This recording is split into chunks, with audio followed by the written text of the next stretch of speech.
ningependa kusema hivi kwa niaba ya wabunge wenzangu ya kwamba leo ni siku ya kihistoria hapa Kenya na Uganda pia, kwa sababu ni siku muhimu ya kuunganisha nchi zetu mbili. Na I want to say that for sure, sisi kama watu wa eneo hii, dream ya baba yetu ambaye ametuacha Raila Amolo Odinga leo imekamilika.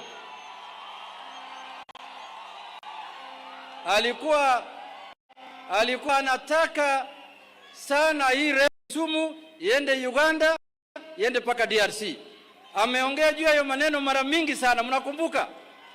Sasa tunataka kushukuru Rais Dr. William Samoei Ruto kwa kuhakikisha ya kwamba hiyo ndoto ya baba imekamilika. Ya pili, tumeongea juu ya Jumuiya ya Afrika kwa muda mrefu sana, na inaonekana sasa tukiongozwa na viongozi wetu wawili, hiyo jumuiya inataka kukamilika. Sasa tuko pamoja na Uganda mambo ya pipeline, tuko na Uganda na mambo ya reli, na tutakuwa na hao mambo mengi. Sasa tutaunganisha nchi zote mbili na tutengeneze sasa Jumuiya ya Afrika kikamilifu kwa sasa ikuwe imefanyika. Ya mwisho, Mheshimiwa Rais, kwa ruhusa yako, hii mambo ambayo inafanyika Kisumu leo sio mambo ya Kisumu peke yake. Wale watu ambao watatumia hii reli watatoka Nairobi, wafike Narok, wafike Bomet, wafike Nyamira, wafike Sondu, wafike hapa Kisumu, waende paka Uganda. Sasa inaunganisha pia counties nyingi sana. Kuna wakora ambao sasa wanapiga hii mambo, wanaongea juu ya hii. Ni kazi ilianzika mwaka ya 2016 ambayo ilianzika kutoka Mombasa ikakwisha hapo Narok, na walisema hii ni rail to nowhere. Today it is a rail to Kisumu, it's a rail to Kampala, and it's a rail to DRC, and it's a rail to Africa. Wale walagai walikuwa wanapiga hii reli, sasa leo watapata aibu.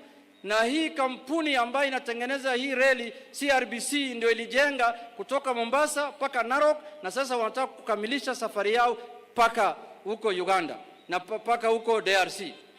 Kisumu mnasemaje? Kisumu mnasemaje?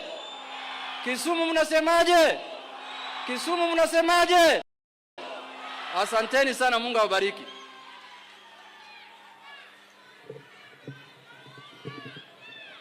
Asante sana ndugu Junet kwa hayo mawaidha.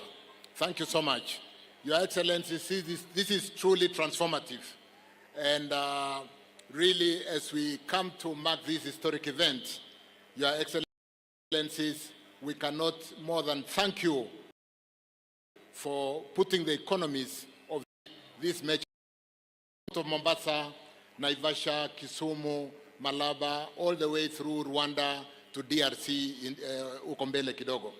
And thank you so much. To take it forward from there, Your Excellency, allow me to invite the Prime Cabinet Secretary, Mheshimiwa Musalia Mudavadi, to come and make his remarks, and invite the party leader for ODM, Oburu Odinga, to make his remarks. Thank you so much. Musalia Mudavadi, karibu sana.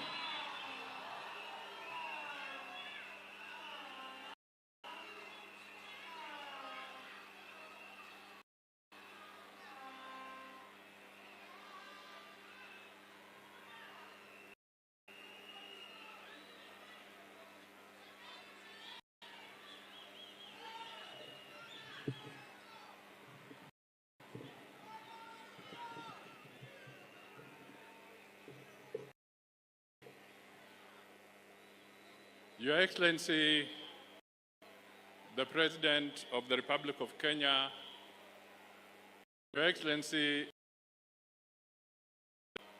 the Honorable Yoweri Kaguta Museveni, distinguished guests, friends from Uganda, from Kenya, from the East African region, ladies and gentlemen, Your Excellency, Before I say anything brief and invite you, I would seek your indulgence so that, because this is the county of Kisumu, if you will permit, just for 1 minute, to invite the governor of Kisumu County to come and acknowledge our governors here and make a very short remark. Can we invite the Honorable Professor Anyang' Nyong'o?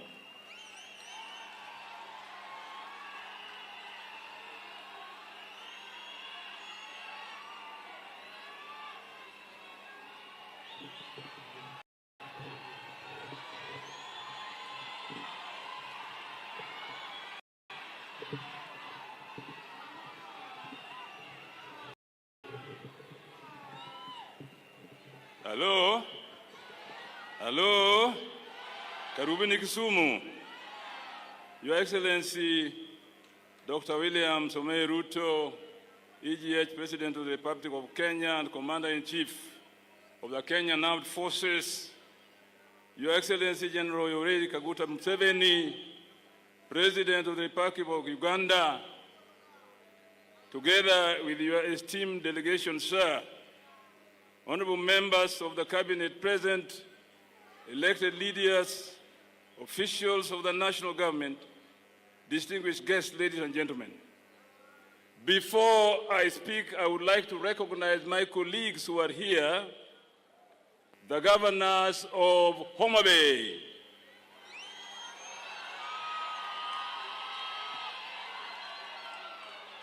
you know Mama Gladys Wanga, then the governor of Siaya, no, the governor of Migori, Honorable Dr. Ochilo Ayako, the governor of Busia, my dear friend Otuoma, Paulo. Please feel welcome to Kisumu in joining His Excellency William Samoei Ruto on this great day of opening the standard gauge railway, which will take us to Uganda and possibly to Sudan in the future. I feel blessed and privileged, ladies, on an occasion as historic as today. As a host governor, allow me to extend to Your Excellency and to all our distinguished guests a very warm welcome to Kisumu County. Before I go on, Your Excellency, allow me to express my heartfelt sympathy to the families and households affected by the torrential rains yesterday in parts of Kisumu County and across Kenya. The rains were unprecedented and have had devastating impacts on many communities. I want to assure the people of Kisumu that your government and our administration will make sure that in the future this is controlled.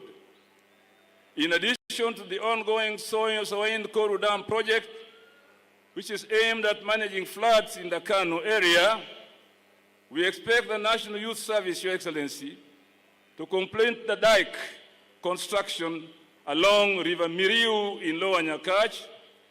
At the same time, Your Excellency, the city management team will actively work to clear drainage systems within the city to mitigate further risks.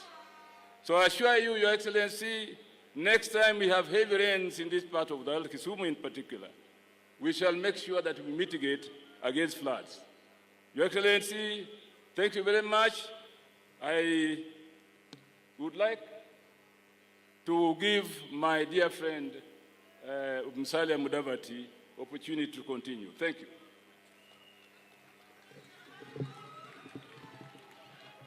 Thank you, Your Excellency. Let me now also take this opportunity to invite the party leader of ODM,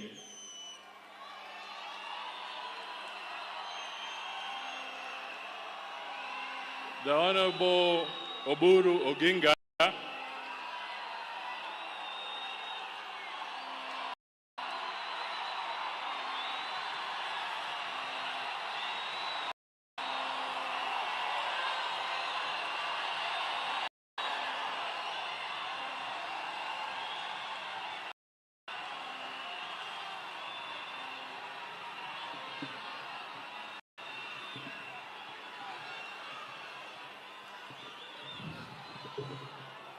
Your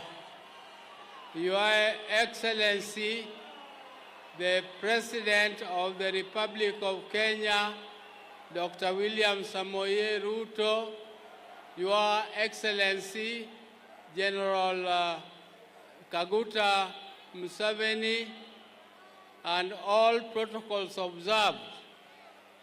To Kisumu oye! Kisumu oye! Your Excellencies, this is a very great day for us here in Kisumu because this SGR railway was conceived during the government of President Kibaki, but it was implemented during the Ruto Oburu first regime. When the next regime, where His Excellency President Ruto was also there, tried to push this project to be implemented and to go further up to Uganda. Your Excellencies, it became a very, very heavy thing to do because the explanation given then was that it was unviable and therefore it could not be financed and therefore it could not continue. Mr. President, you have invented a way of financing this project, and this project is now continuing not only to Kisumu, but to Malaba and up to Uganda. But Mr. President, I now wonder how an unviable project 5 years ago has become viable 5 years later. Mr. President, this is a show of commitment to developing infrastructure. Without proper infrastructure, Your Excellencies, it is impossible to connect our three countries. These three countries of Uganda, Kenya, and Tanzania. They were supposed to be one country. It is just because of colonial divisions that they became separate countries. If you look at Kenya and Uganda, Samias are on both sides. The Tesos are on both sides. We go to Uganda, the Maasais and up to Wadigos down there are all in both sides of the countries. They are supposed to be one country. And Your Excellency, Museveni, President Museveni, I appeal to you, please make this lake of ours, Lake Victoria, a common user facility so that you can manage the security of the lake jointly with us. We don't want harassment from our side and from your side. President Museveni, I plead with you and President Ruto, please make this a common user facility, how it used to be when our forefathers were managing it, without any conflict in the lake at all. I don't want to speak much more than that, but I think this infrastructure is going to open development in East Africa. It is also a show that Kisumu now is looked at from a different mirror. The mirror, and we are going to continue together in Kenya. Honorable President Museveni, we are working together in a broad-based arrangement with President Ruto in order to bring the country together, to bring this unity in the country so that we can continue to develop. Mr. President, the presidents of Kenya and Uganda, I thank you very much for listening to me, and the wananchi of Kisumu hoye! The wananchi of Kisumu power! The power! We want power, and we must stay with power. Thank you.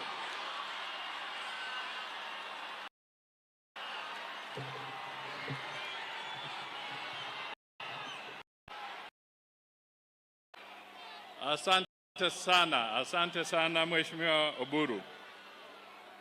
Your Excellencies, let me also acknowledge that in our midst we also have Honorable Beatrice Askul, the Minister for East African Integration in Kenya. Your Excellencies, President Yoweri Kaguta Museveni, I wish to say that we are happy to have you here as you join His Excellency President William Ruto. Your Excellency, you are now the chair of the East African Community on behalf of all the 8 countries within the community. Your Excellency, President William Ruto, you are the champion of the Africa Continental Free Trade Area on behalf of the African Union. Both of you, Your Excellencies, have a very strong passion for integration, for bringing better coordination and trade and unity and communication within the African states. And therefore, our being here is a very strong and emphatic stamp of approval for the objectives, the ideals, and the goals that you stand for. On behalf of those who are here present and those who may not be here, we extend our highest level of appreciation to both of you for leading our 2 nations and leading the people of Africa in this very important infrastructure integration program.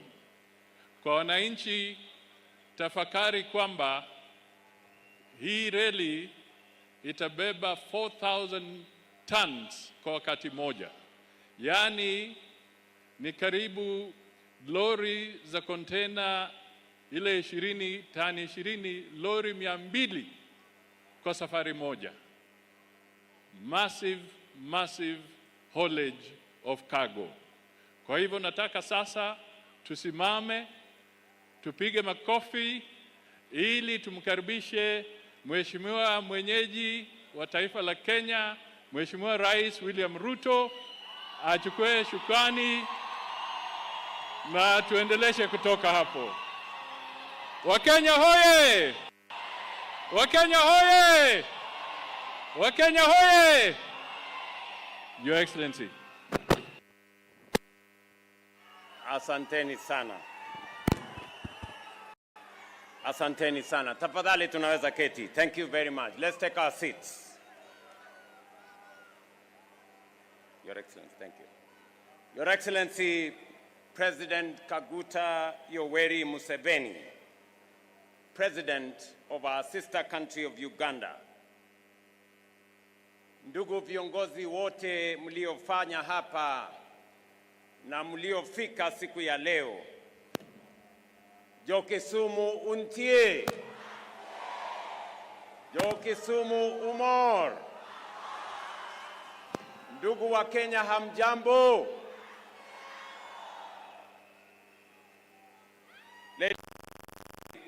President Kaguta. President Kaguta. Ladies and gentlemen, of our people, our cities, and our nations are shaped. History teaches us with clarity. Close to 130 years ago, along this very corridor, the British colonial administration conceived what was then known as the Uganda Railway. Its purpose was to link the Indian Ocean at Mombasa to the interior of East Africa, thereby securing territory, controlling movement, and extracting value from the hinterland of the colonial administration. In this original design, the railway would run inland from Mombasa, pass through Nairobi and the Rift Valley, and terminate in Kisumu on the shores of Lake Victoria. From there, goods, officials, and troops would cross the lake by steamer to Uganda through Port Bell and Entebbe.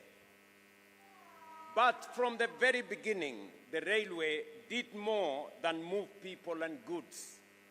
It reshaped the geography of our region. Mombasa was reinforced as the gateway of trade. Machakos, once an administrative center of the British East African Protectorate, was bypassed and declined in significance because it lay off the line. And Nairobi, then a swampy, flood-prone rail depot, established in 1899, rose because it sat on the railway. Nairobi became a logistical hub, then an administrative center, and ultimately the capital of British East Africa. Without the railway, Nairobi, as we know it today, might never have existed. As the line advanced westwards to Nakuru and onward to Kisumu in 1901, it opened the Rift Valley and the Lake region to trade. Kisumu became a vital inland port, linking rail to lake transport and facilitating movement into Mombasa. But the break between rail and water proved slow, costly, and inefficient. And so the railway advanced again. Beginning in 1920, it was extended inland from Nakuru across the then so-called White Islands, reaching Eldoret in 1924, and then onward through Malaba to Tororo and Jinja, and finally to Kampala in 1931. In so doing, it became a continuous artery into the heart of the East African region. That extension reshaped our region. Eldoret emerged as an agricultural powerhouse. Jinja became an industrial center. Kampala, already the political seat of Buganda Kingdom, was elevated into a stronger administrative and commercial capital, and its influence amplified by direct access to the coast. Ladies and gentlemen, that is the lesson of history. That infrastructure development does not just connect places, it often creates them. It determines where opportunity thrives, where investment flows, and where prosperity takes root.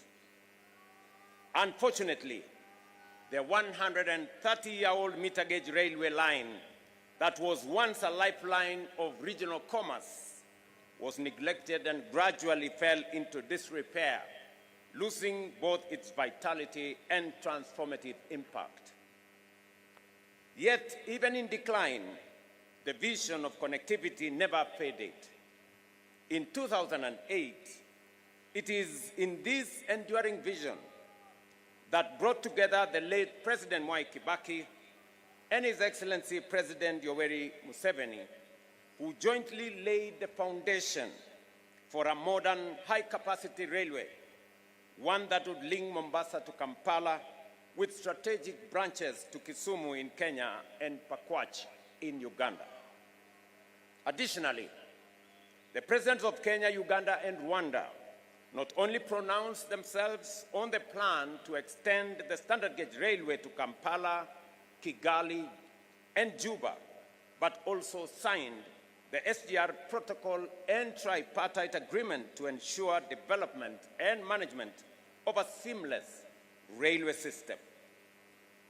It is therefore most fitting that our elder statesman, President Museveni, is here with us today to witness this vision taking shape. Thank you, Mzee, for your leadership, your vision, and your steadfast commitment to the unity and integration of our region. Building on that foundation, Kenya took decisive steps in 2014 by breaking ground on Phase 1A of the SGR, stretching 472 kilometers from Mombasa to Nairobi. This was later extended inland to Suswa in Narok, covering an additional 120 kilometers, further advancing the corridor towards the region's hinterland. 2 days ago, we broke ground for the extension of the SGR from Narok to Kisumu, a distance of 264 kilometers that forms Phase 2B of this railway network. That line will connect our industrial corridor in Nairobi to the agricultural heartlands of Narok, Bomet, Kericho, and Nyamira, and ultimately to Kisumu. Today, here at Kibos in Kisumu, we take yet another decisive and consequential step. We break ground on the 107-kilometer Kisumu-Malaba section of the SGR, completing nearly 1,000 kilometers seamless rail link from Mombasa to Malaba and forming a vital connection to the Malaba-Kampala line.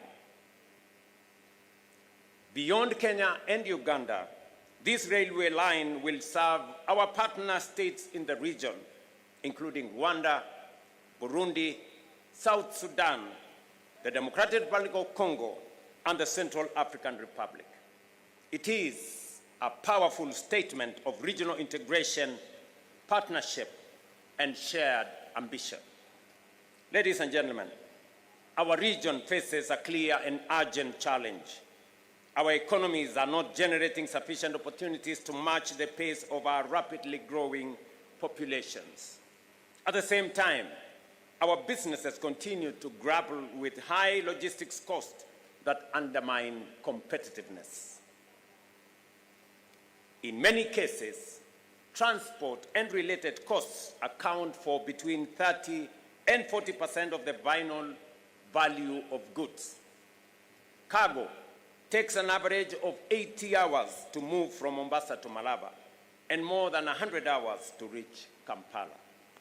We cannot build prosperity on inefficiency.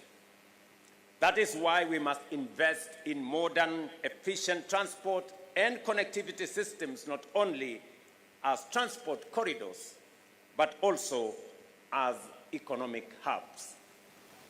Along this Mombasa-Malaba corridor, we will promote the development of industrial parks, logistics hubs, and commercial centers driven by private sector investment and anchored in regional trade.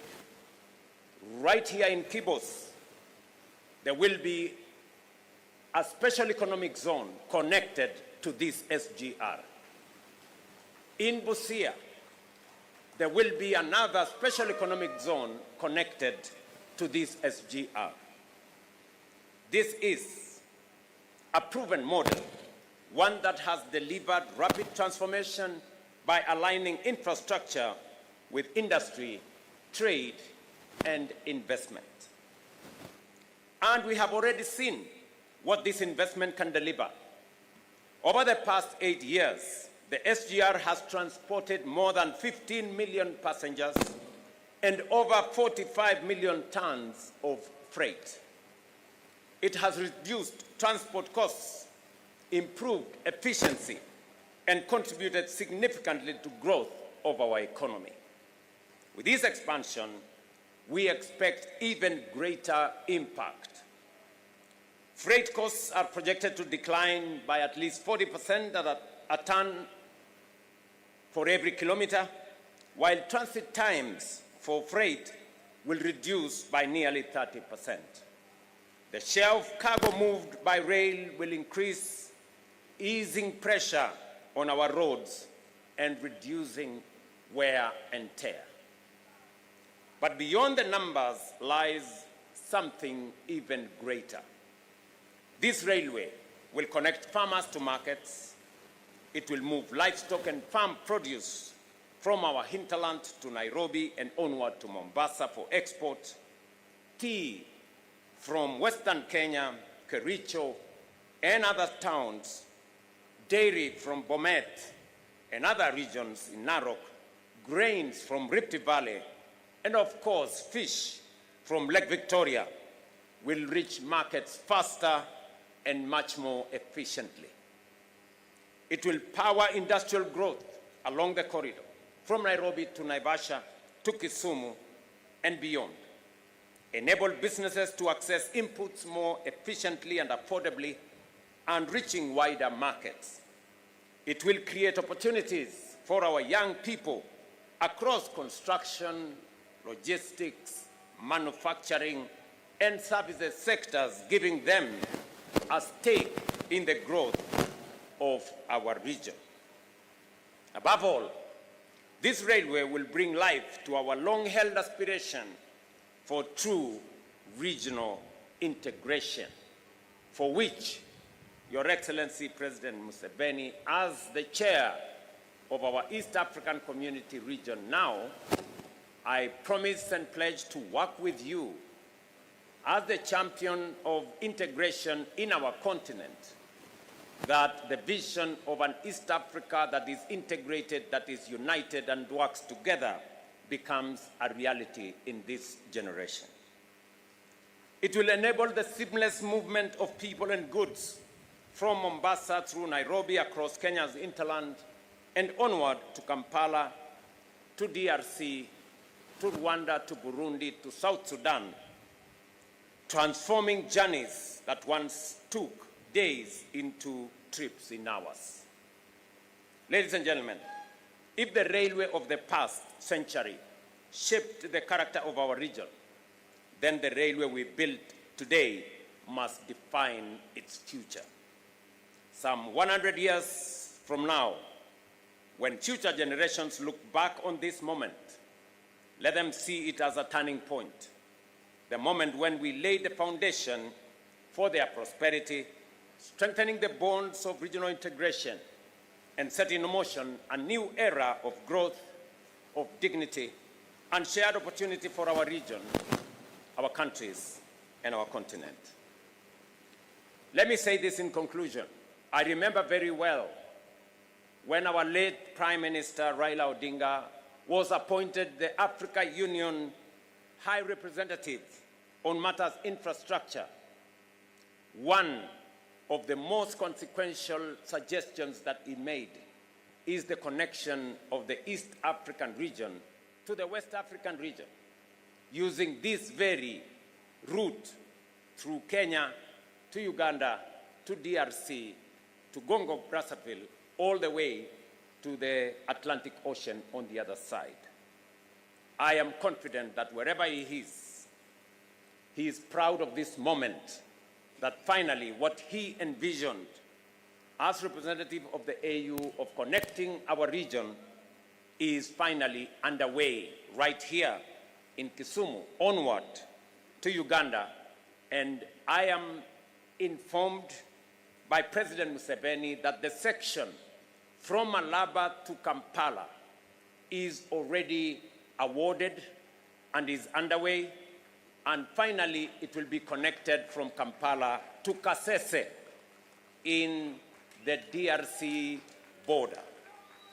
Your Excellency, this is a very proud moment for us as Kenya, as we see this infrastructural development that is not just a rail, it is a commercial lifeline, it is a logistics hub, and it is a regional investment that is going to transform the business environment, is going to transform the fortunes of our farmers, of our producers, of our industrialists, of our business people, and create wealth in our region.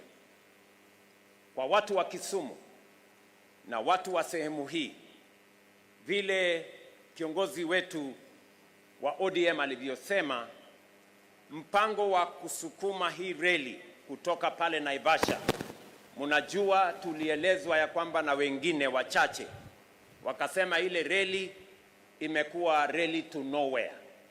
We are now telling them it was never a railway to nowhere. It was always our plan that this railway was going to be a railway to prosperity, it was going to be a railway to the transformation of the Republic of Kenya. And the naysayers, the people who don't believe in the transformation of Kenya, we want to persuade them that it may take a little while. It may have delayed a bit in Narok, but today we are making sure that this transport corridor, this logistics corridor, is going to transform not just the East African community, but it is going to position Kenya, Mombasa, and the East African region as a region for economic transformation. Let me also say, while right here in Kisumu, that here in Kibos, we are going to set aside 1,000 acres to build a special economic zone that is going to be connected to this SGR. It is a program that we have worked with and we have worked on. And as I have said, I was a few days in the county of Busia, and the people of Busia equally informed me that they would want this railway to be connected to Busia town, and I did commit to them that the special economic zone in Busia is going to be connected to the standard gauge railway as we transform the economy of the East African region. The governor of Busia is right here, and he knows the request of the people of Busia when I was there a few days ago. Ladies and gentlemen, this is not the only piece of infrastructure that we are undertaking in Kenya. We are at the moment constructing 6,000 kilometers of new tarmac in different places in Kenya. This evening, I will be launching such one road in Holo to Alela as part of connecting Kenya. We are also undertaking transformation in our electricity generation and distribution. We are also undertaking the transformation of our education sector, hiring more teachers, funding more students, building more classrooms, and aligning our education with the needs of the 21st century.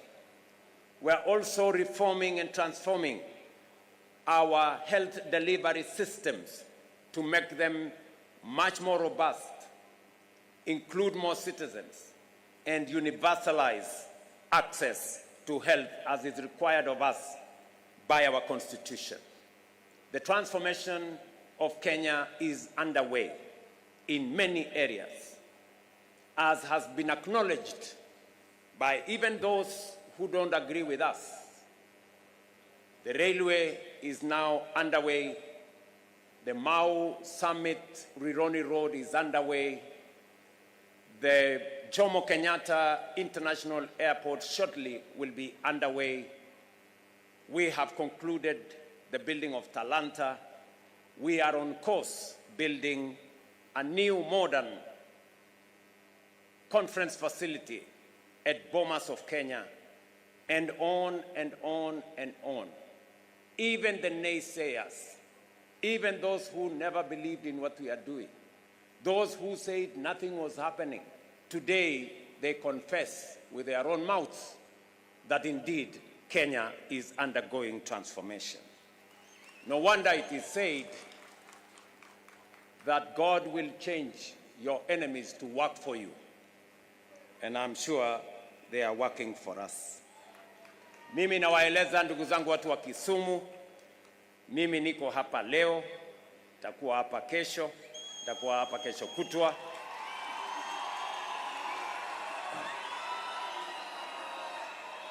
Sasa nyinyi ile mtafanya, mtaanza kunizoea. Mtaanza kufanya nini? Mwanze kunizoea. Sijui kama tunaelewana baba. Tunaelewana? Na kazi ya kubadilisha taifa letu la Kenya inaendelea.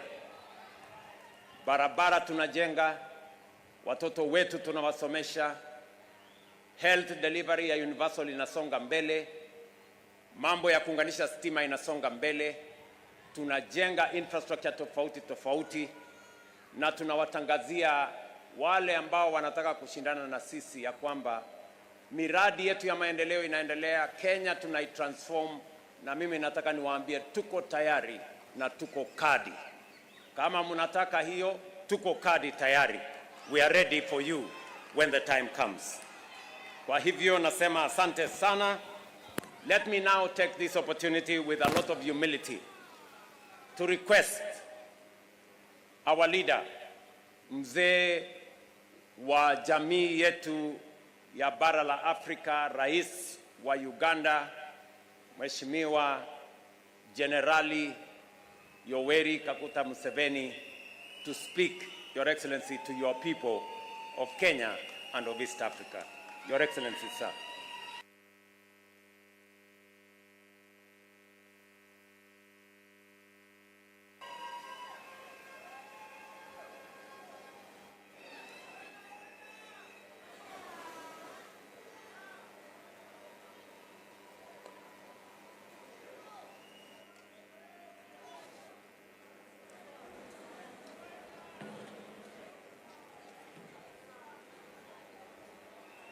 Habari watu wa Kisumu.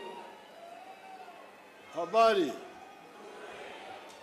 Tie Mabel. Mulembe.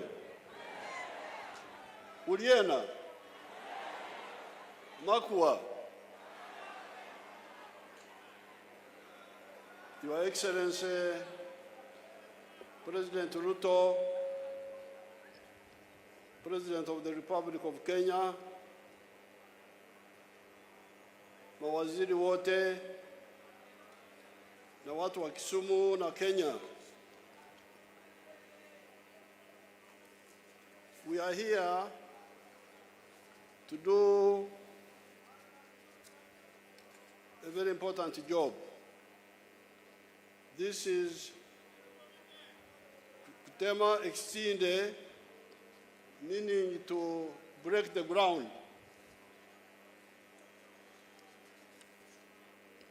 To break the ground for the railway from Kisumu to Malaba, the SGR, the modern railway. The railway is part of the rationalization. Hilo jambo la Kiingereza, rationalization, linamaanisha kuweka vitu barabara zaidi. This railway is part of the rationalization of our transport system, especially on the Uganda side, which is irrational and wasteful. Sauti, I'm scared. Hello?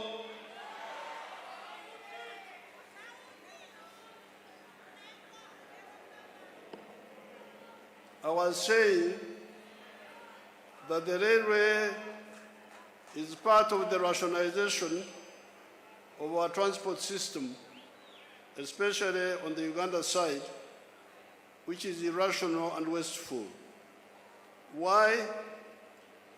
Because the items being transported are concentrated on the road, i.e. passengers, light cargo, heavy cargo, petroleum products are all on the roads.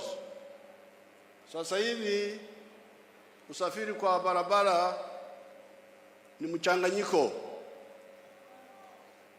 Kwa lugha za Uganda tunasema akatogo. Akatogo means kuchanganya maharagwe na ndizi. So the transport now is akatogo on the roads. Our plan is to transfer all heavy cargo to the railway. Hii ndio maana ya hii mradi. Mizigo yote mizito sana toka kwa barabara kwenda kwa gari moshi. Ndio maana yake. Then transfer all the petroleum products to the pipeline.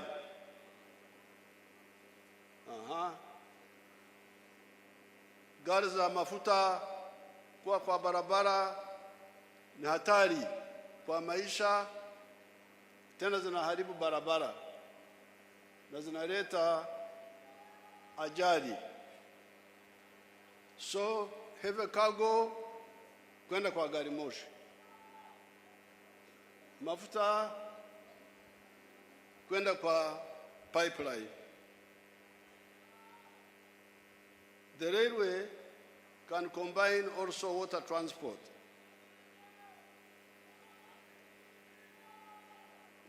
This leaves the roads for passengers and light cargo.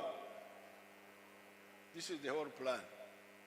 Kutoa uharibifu na gharama kali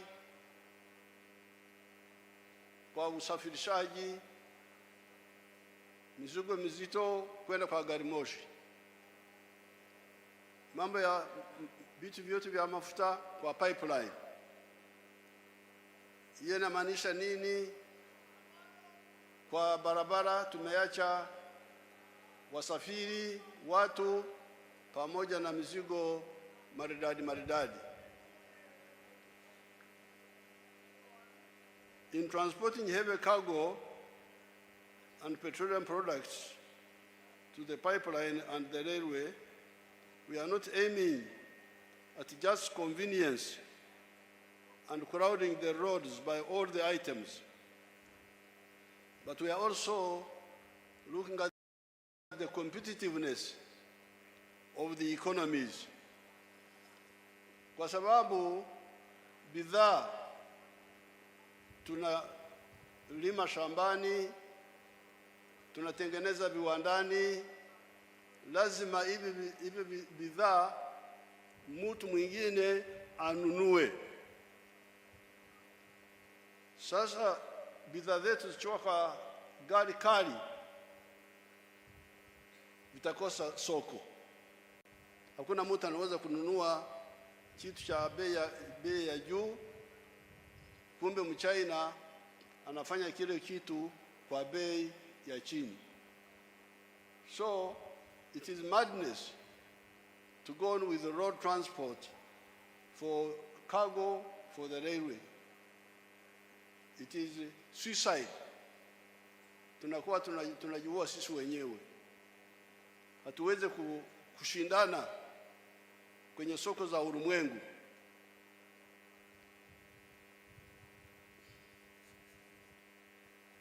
For Africa to survive,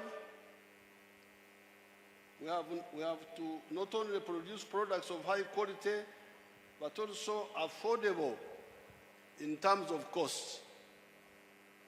Bidhaa zetu kutoka viwandani, kutoka shambani, lazima viwe kwenye hali nzuri, lakini vile kwenye gharama, kwenye low prices, gharama ya chini.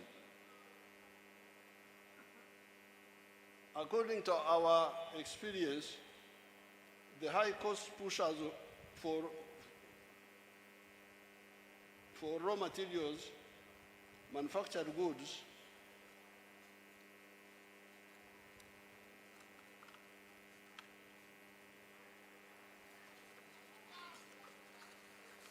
and agricultural products are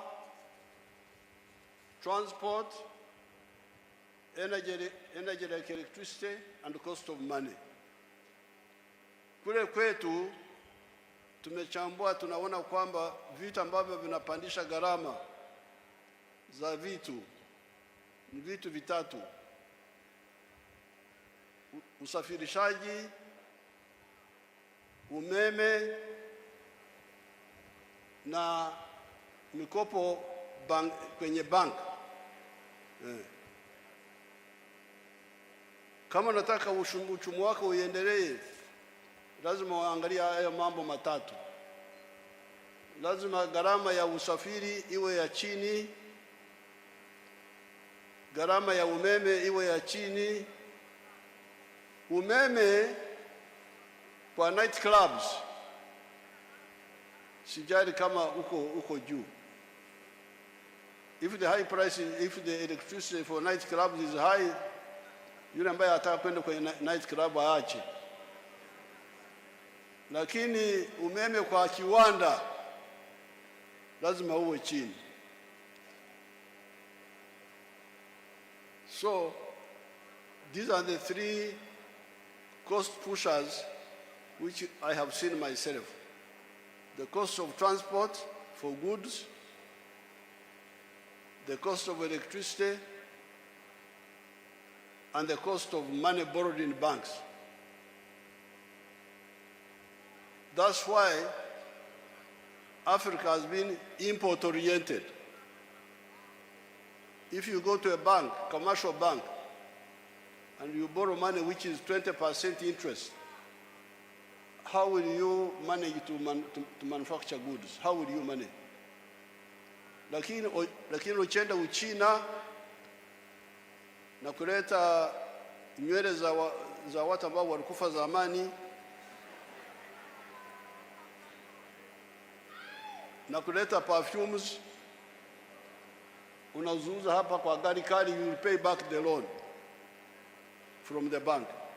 But the manufacturer will not manage. So this is really part of the liberation movement. If Africa does not address these, we shall be outpriced and our goods will not be competitive even within Africa. Even within Africa. This is now where the railway transport, water transport, the pipeline of petroleum products, and government-owned banks come in. That's why in Uganda, we privatized some banks, but we kept Uganda Development Bank under the government, the Housing Bank, Post Bank, and some other banks. Because we want banks which are not looking for high profits. We want banks which are looking for cost recovery and a modest profit, but mainly service delivery. Transformation, which His Excellency President Ruto was talking about. These banks, if they are government-owned, will not be looking for high profits. They will be looking at cost recovery, and moderate profits. They will give us what we need: low cost of transport, low cost of money, and low cost of electricity. The private sector can come in, but the government needs to agree with them about the prices that they charge. Our experience is that in these three crucial areas, especially the railway and electricity, for the banks, we kept our banks, government banks, to fund manufacturing. So if you want to go to commercial bank, wakuibie huko kwenda, you have no problem. But for manufacturing, UDB, Uganda Development Bank. But for the railway, you know, we had part of the problem of the meter gauge railway, that railway, the one of Naivasha, Molo, Eldoret. We had tried to privatize it. And that's how it got into problems. The private people were looking for high profits. That's how they got into all these problems. We have now taken it back. Private sector can come in the electricity. But we must agree beforehand about the prices. What prices are you going to charge per kilowatt hour?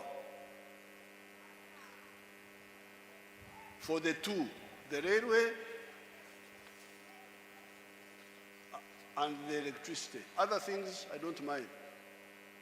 Road transport, if the garam is too high, stay at home. Where are you going? But for the railway and electricity, they are the bone marrow of the economy.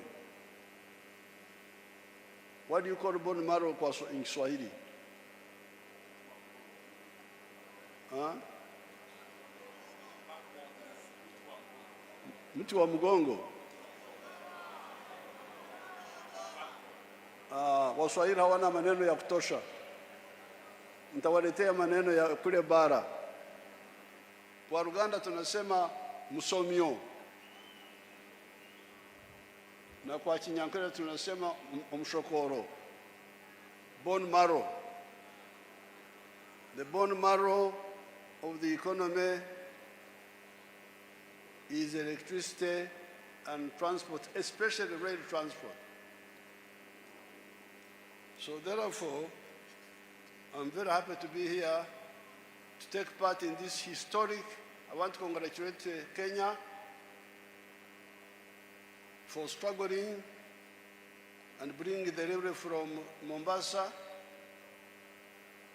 to Nairobi, from Nairobi to Naivasha, now from Naivasha to here, and now from here to Malaba. We are going to push our part. We are already pushing our part from Malaba to Kampala, from Kampala to Kasese, Kasese to Mpondwe, linking with DRC.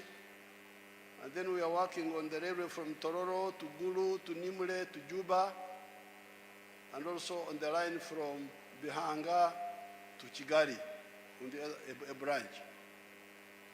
So you people who have come here, you are, every one of you should take a picture of yourself here, because you are now part of history.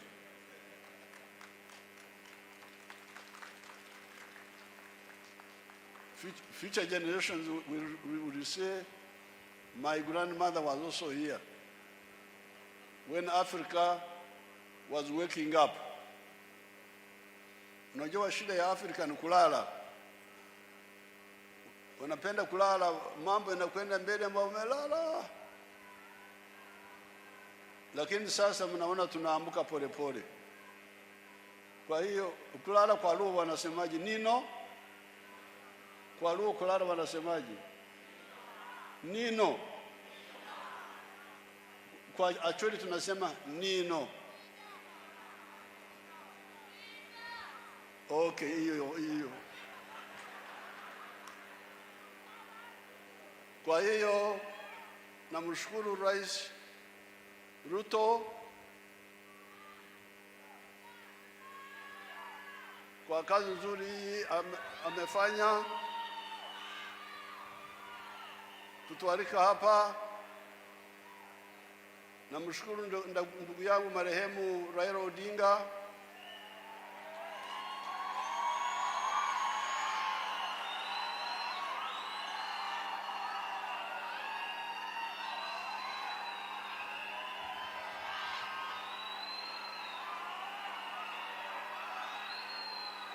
na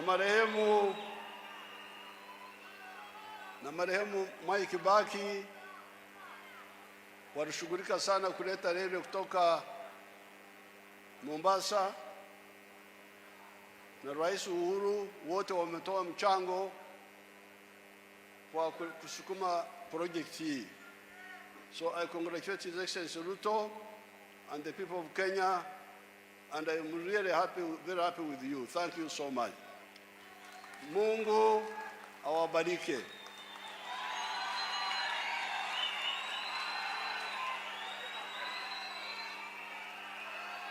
Wapi makofi ya mzee Yoweri Kaguta Museveni? Mheshimiwa Rais, let's take our seats briefly. Sisi kama Wakenya tunakushukuru sana.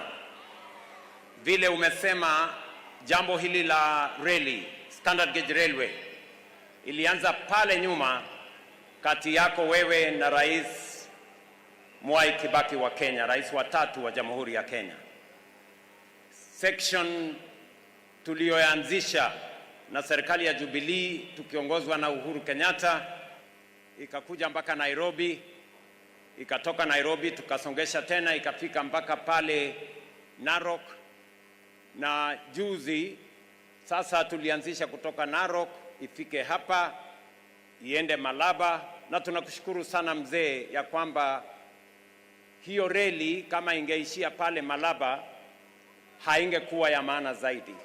Kwako wewe kuunganisha sasa kutoka pale Malaba iende Kampala mpaka Kasese is to truly unlock the potential of this great transport corridor.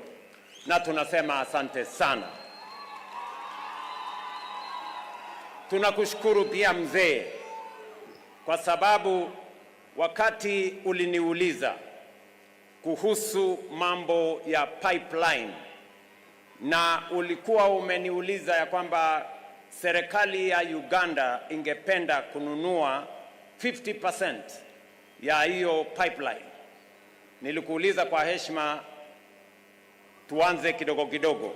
Sasa Uganda iko na 21% of our pipeline. I know you had requested us that you wanted to buy a bigger stake in that pipeline because 40% of the product being transported by Kenya Pipeline actually is destined for Uganda.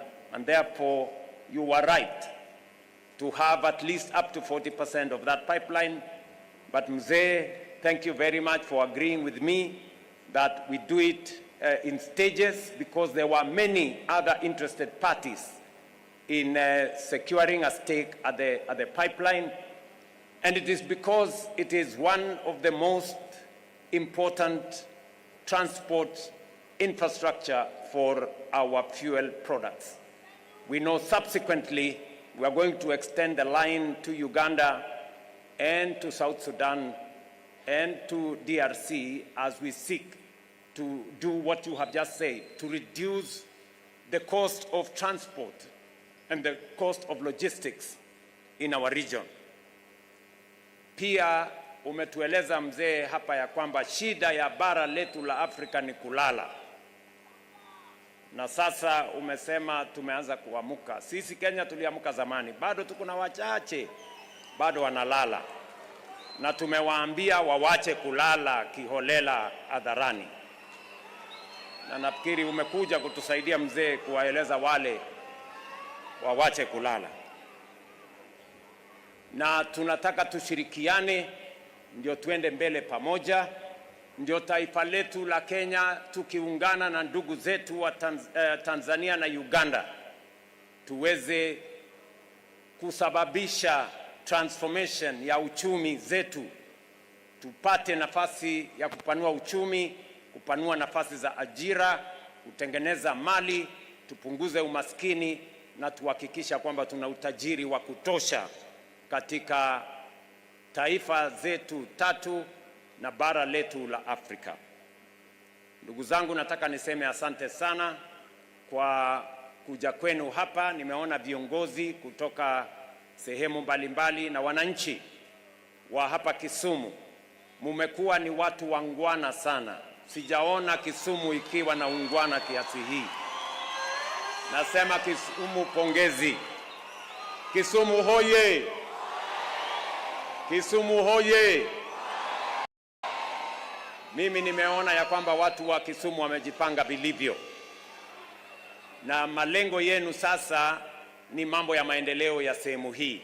Na mimi nataka niwahakikishie ile siasa ya zamani, siasa ya ukabila na chuki na ubaguzi haitaendeshwa tena katika taifa letu la Kenya, na wote wale wenye pepo za ukabila na chuki hawatapata nafasi katika taifa letu la Kenya.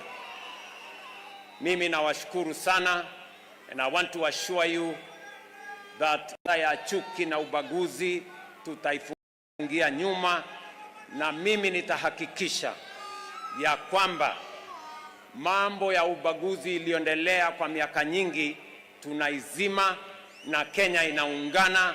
Na mimi nawaeleza mbele na nyuma, kulia na kushoto, juu na chini, sehemu hii haitabaguliwa tena.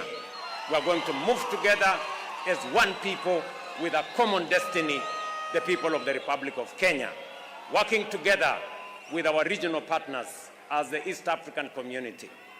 Kwa hivyo asanteni sana, nimefurahi kuwa hapa, na watakia baraka ya Mungu.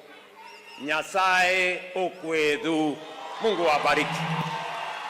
Hebu tumpongeze Rais wa Jamhuri ya Kenya na pia Rais wa Jamhuri ya Uganda. Na kwa sasa, Your Excellency, there is a presentation of a gift from His Excellency the President of Kenya to His Excellency the President of Uganda.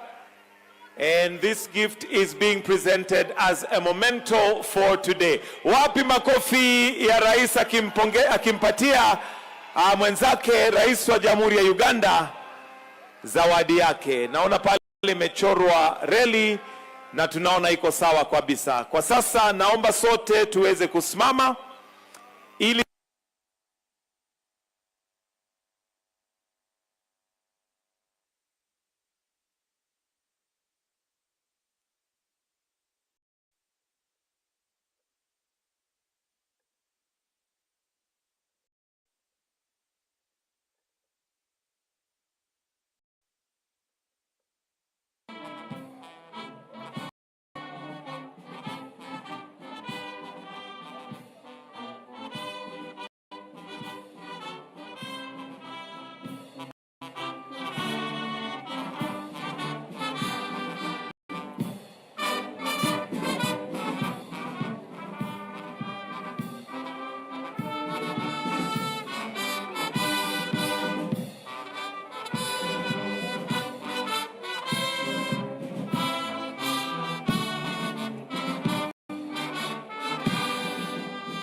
brings us to the end of this session. So let's kindly remain as we are, as we allow His Excellency the President of Uganda and Kenya to leave at their own pleasure.